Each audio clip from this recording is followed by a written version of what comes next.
Hi, it's Steve. Today we'd like to show you how to change the cold control on your refrigerator. It's a really easy job. Let me show you how we do it. Now before we begin this repair, the first thing we'll need to do is to disconnect power to the refrigerator. So either pull it far enough forward that you can unplug it, or locate the electrical panel, turn off the appropriate breaker, or remove the appropriate fuse. Now once we've done that, we'll open up the refrigerator and you should remove most of the items from the upper shelf, and that will allow us access to the mounting screws for this control housing, because we're going to take that off and then we can change out the part. Our next step will be to remove the 2 screws at the rear of this housing.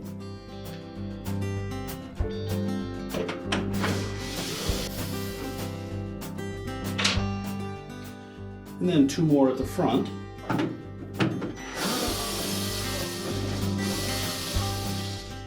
And you'll note that the screws at the front are slightly longer than the 2 at the back. Now while supporting that housing, we'll remove the last screw at the front.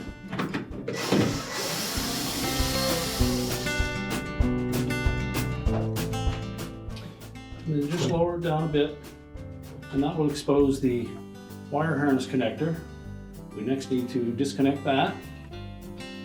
So while supporting that control, the back end of it is held with the drain tube.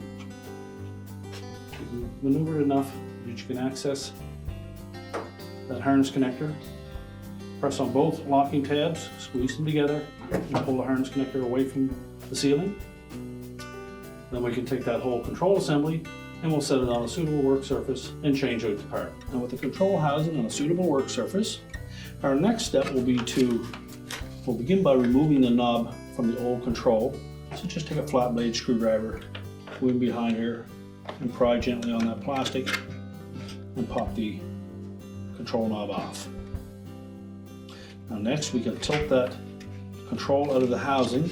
It's kind of locked in place with the 2 plastic tabs at the front. Just spread those enough that the tabs on the end of the control will clear that. You can then pull it out far enough that we can disconnect the wires. With the ground wire and the 2 wires on the opposite end, and if need be, if they're on there very snug, use a pair of needle nose pliers. Always remember to grasp just the terminal end, not the wire, and pop those off. Now next we'll need to route that capillary tube away from the back of the housing where it wraps around on the outside. Now a portion of this goes through that styrofoam block, which is critical to the proper operation of this refrigerator, so we want to make sure that we don't damage that styrofoam block. I suggest taking a very thin putty knife and just going along each edge, make sure that it's not stuck in any particular spot.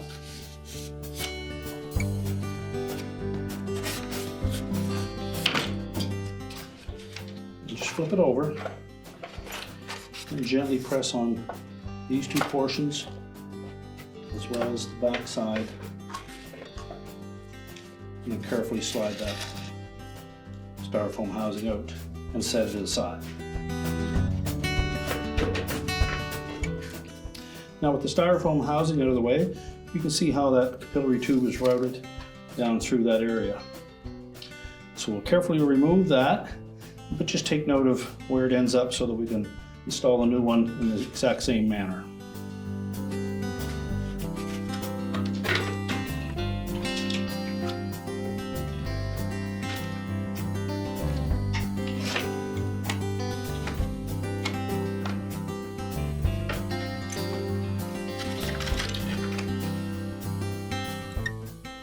Now we will be reusing the plastic sheath from the old control, so straighten it out as best you can and slide that sheath completely off of the old capillary tube. We can discard the old control. Now we need to carefully unroll that capillary tube from the new control. And it's very important that we do not kink this capillary tube in any manner. So just gently straighten it out.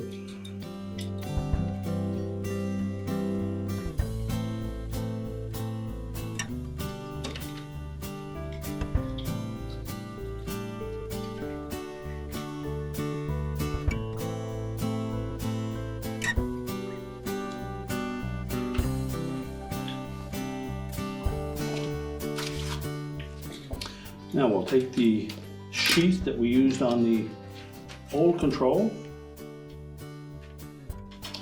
and carefully feed the capillary tube into it.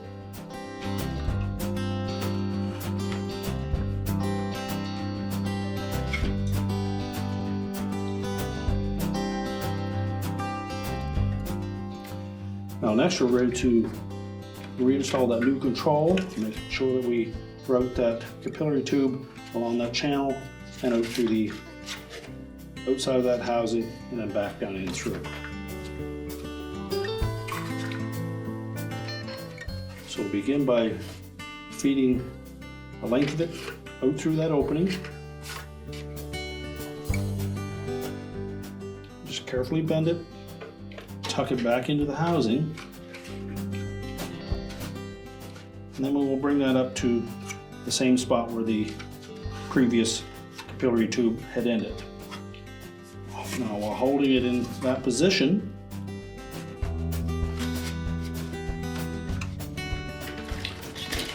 we can then route the rest of that tubing through these clips.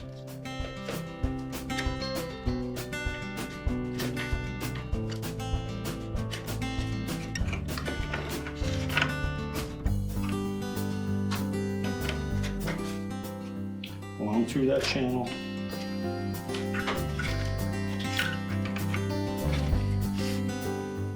Carefully route it around the defrost timer.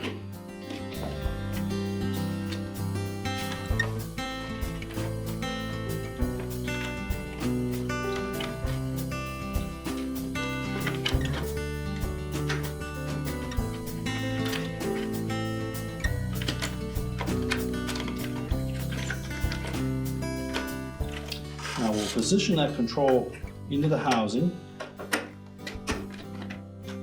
Just press it down into those slotted openings until both of the locking tabs engage.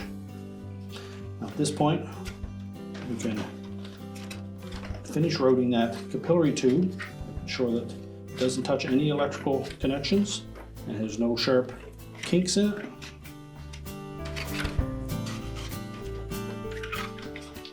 Next, we'll reconnect the wires, making sure that we reattach the ground wire.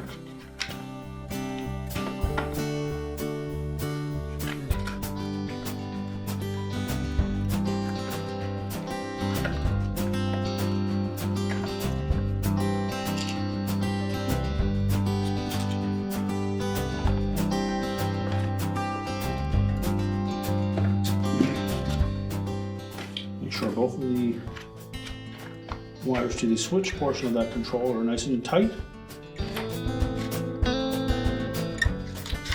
We'll next install the control knob, and you'll note that there is a large flat side and a narrower side on that knob that corresponds with a wide tab and a narrow tab on the actual control itself.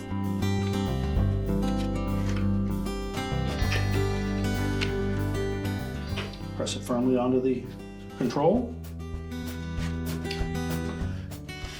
Now that we have all of that installed, our next step will be to reinstall the styrofoam block into the back of the housing.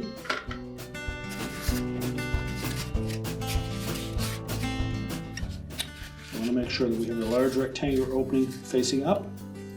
So carefully slide it down into place. And if you meet resistance, pull it back up and verify that we have that capillary tube where it should be.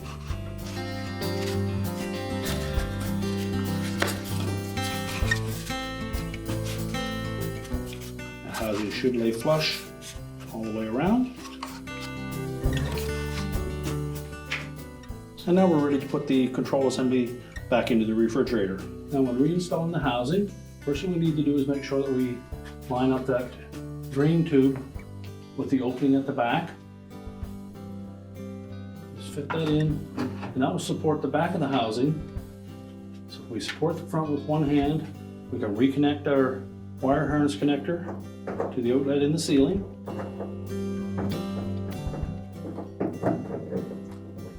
Push it firmly into place, making sure that both locking tabs are engaged.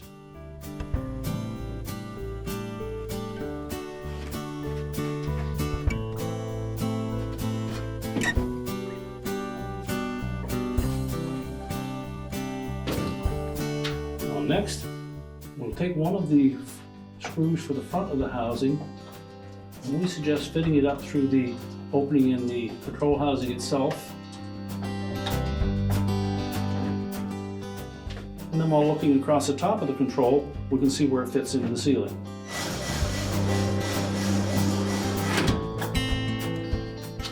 Again, remember that the screws at the front of the housing are longer than the ones at the rear.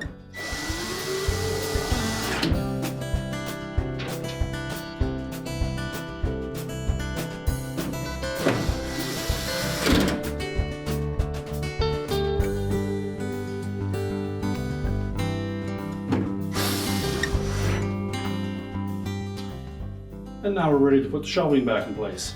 We're now ready to reconnect the power, adjust your control to the desired setting, and your repair is complete.